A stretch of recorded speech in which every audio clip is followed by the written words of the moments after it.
ಎಲ್ರಿಗೂ ನಮಸ್ಕಾರ. ಸ್ಕಂದಷಷ್ಠಿ ಯಾವಾಗ, ಸ್ಕಂದಷಷ್ಠಿ ವ್ರತಕಥೆ ಮತ್ತು ಆಚರಣೆ ಹೀಗೆ ಮಂತ್ರ ಸಮೇತ ಸಂಪೂರ್ಣ ಮಾಹಿತಿಯನ್ನು ಈ ವಿಡಿಯೋದಲ್ಲಿ ನೋಡೋಣ. ಹಿಂದೂ ಧರ್ಮದ ಪ್ರಕಾರ ಸ್ಕಂದಷಷ್ಠಿ ವ್ರತವನ್ನು ಪ್ರತಿ ತಿಂಗಳ ಶುಕ್ಲ ಪಕ್ಷದ ಷಷ್ಠಿಯೆಂದು ಆಚರಿಸಲಾಗುತ್ತದೆ. ಈ ಉಪವಾಸವನ್ನು ಭಗವಾನ್ ಕಾರ್ತಿಕೇಯನಿಗೆ ಸಮರ್ಪಿಸಲಾಗಿದೆ. ಶಿವನ ಮಗ ಕಾರ್ತಿಕೇಯನು ಚಂಪಾ ಪುಷ್ಪಗಳನ್ನು ಇಷ್ಟಪಡುವ ಕಾರಣ ಈ ದಿನವನ್ನು ಸ್ಕಂದಷಷ್ಠಿಯಲ್ಲದೆ ಚಂಪಾಷಷ್ಠಿ ಎಂದು ಸಹ ಕರೆಯುತ್ತಾರೆ. ಅವನ ವಾಹನ ನವಿಲು. ಸ್ಕಂದ ಪುರಾಣವು ಕೂಡ ಕಾರ್ತಿಕೇಯನಿಗೆ ಮಾತ್ರ ಸಮರ್ಪಿತವಾದ ಪುರಾಣವಾಗಿದೆ. ಸ್ಕಂದ ಪುರಾಣವು ಋಷಿ ವಿಶ್ವಾಮಿತ್ರನಿಂದ ರಚಿಸಲ್ಪಟ್ಟ ಕಾರ್ತಿಕೇಯನ 108 ಹೆಸರುಗಳನ್ನು ಉಲ್ಲೇಖಿಸುತ್ತದೆ. ಷಷ್ಠಿ ತಿಥಿಯಂದು ಭಗವಾನ್ ಕಾರ್ತಿಕೇಯನ ದರ್ಶನ ಪಡೆಯುವುದು ಅತ್ಯಂತ ಮಂಗಳಕರವೆಂದು ಪರಿಗಣಿಸಲಾಗಿದೆ. ಧಾರ್ಮಿಕ ಪೌರಾಣಿಕ ನಂಬಿಕೆಯ ಪ್ರಕಾರ ಕಾರ್ತಿಕೇಯನು ತನ್ನ ತಂದೆ ಮತ್ತು ತಾಯಿ ಕಿರಿಯ ಸಹೋದರ ಶ್ರೀ ಗಣೇಶನ ಮೇಲೆ ಕೋಪಗೊಂಡು ಕೈಲಾಸ ಪರ್ವತವನ್ನು ತೊರೆದನು. ಶಿವನ ಜ್ಯೋತಿರ್ಲಿಂಗವಾದ ಮಲ್ಲಿಕಾರ್ಜುನನು ಅಲ್ಲಿಗೆ ಬಂದನು ಮತ್ತು ಕಾರ್ತಿಕೇಯನು ಸ್ಕಂದ ಷಷ್ಠಿಯೆಂದು ತಾರಕಾಸುರ ಎಂಬ ರಾಕ್ಷಸನನ್ನು ಕೊಂದನು. ಷಷ್ಠಿಯ ದಿನಾಂಕದಂದೇ ಕಾರ್ತಿಕೇಯನು ದೇವತೆಗಳ ಸೈನ್ಯದ ಅಧಿಪತಿಯಾದನು. ಸ್ಕಂದ ಷಷ್ಠಿ ಪೂಜೆ ವಿಧಾನ ಹೀಗಿದೆ. ಸ್ಕಂದ ಷಷ್ಠಿ ವ್ರತದ ದಿನ ಬೆಳಗ್ಗೆ ಬೇಗ ಎದ್ದು ಸ್ನಾನ ಮಾಡಿ ದೇವರ ಧ್ಯಾನ ಮಾಡುತ್ತಾ ವ್ರತ ತೆಗೆದುಕೊಳ್ಳುವುದಾಗಿ ಪ್ರತಿಜ್ಞೆ ಮಾಡಬೇಕು.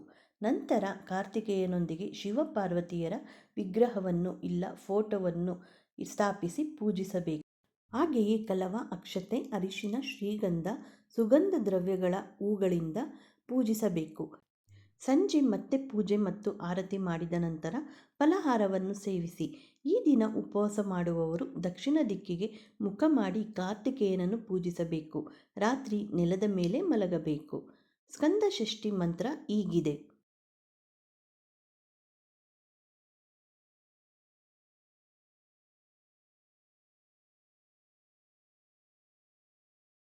ಈ ಮಂತ್ರಗಳಲ್ಲಿ ಒಂದು ಮಂತ್ರವನ್ನಾದರೂ 108 ಬಾರಿ ಪಠಿಸಬೇಕು.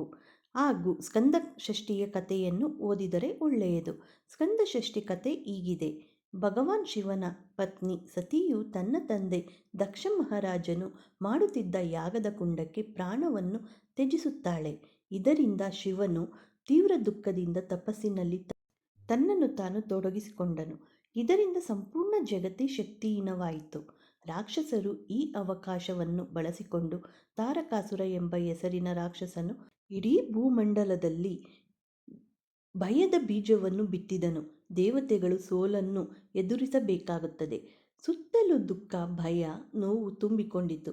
ನಂತರ ಎಲ್ಲ ದೇವತೆಗಳು ಕಷ್ಟದಿಂದ ಪಾರು ಮಾಡುವಂತೆ ಬ್ರಹ್ಮನನ್ನು ಪ್ರಾರ್ಥಿಸಿದರು. ಆಗ ಬ್ರಹ್ಮದೇವನು ಶಿವನ ಮಗ ತಾರಕನನ್ನು ಕೊಲ್ಲುತ್ತಾನೆ ಎಂದು ಹೇಳುತ್ತಾನೆ.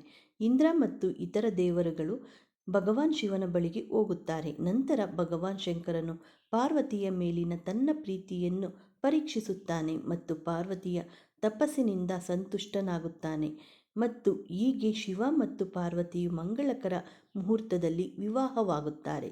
ನಂತರ ಶಿವಪಾರ್ವತಿಯ ಮುದ್ದಿನ ಪುತ್ರನಾಗಿ ಕಾರ್ತಿಕೇಯನು ಜನಿಸುತ್ತಾನೆ. ಕಾರ್ತಿಕೇಯನು ತಾರಕಾಸುರನನ್ನು ಕೊಂದು ತನ್ನ ಸ್ಥಾನವನ್ನು ದೇವತೆಗಳಿಗೆ ನೀಡುತ್ತಾನೆ. ಪುರಾಣಗಳ ಪ್ರಕಾರ ಕಾರ್ತಿಕೇಯನು ಷಷ್ಠಿ ತಿಥಿಯೆಂದು ಜನಿಸಿದನು. ಆದ್ದರಿಂದ ಈ ದಿನವಂದು ಅವನ ಪೂಜೆಗೆ ವಿಶೇಷ ಮಹತ್ವವಿದೆ. ಮತ್ತೊಂದು ದಂತಕಥೆಯ ಪ್ರಕಾರ ಕಾರ್ತಿಕೇಯನು ಅಪ್ಸರೆಯರ 6 ವಿಭಿನ್ನ ಗರ್ಭಗಳಿಂದ ಜನಿಸಿದನು ಮತ್ತು ನಂತರ ಅವರು 6 ವಿಭಿನ್ನ ದೇಹಗಳನ್ನು ಒಂದಾಗಿ ಪಡೆದರು. ಜ್ಯೋತಿಷ್ಯ ಶಾಸ್ತ್ರದ ಪ್ರಕಾರ ಕಾರ್ತಿಕೇಯನು ಷಷ್ಠಿ ತಿಥಿಯ ಅಧಿಪತಿ ಮತ್ತು ಅವನ ವಾಸಸ್ಥಾನವು ದಕ್ಷಿಣ ದಿಕ್ಕಾಗಿರುತ್ತದೆ. ಸ್ಕಂದ ಷಷ್ಠಿಯು ಕಾರ್ತಿಕೇಯನಿಗೆ ಹೆಚ್ಚು ಪ್ರಿಯವಾಗಿರುವುದರಿಂದ ಈ ದಿನ ಉಪವಾಸವನ್ನು ಆಚರಿಸುವುದು ಉತ್ತಮ.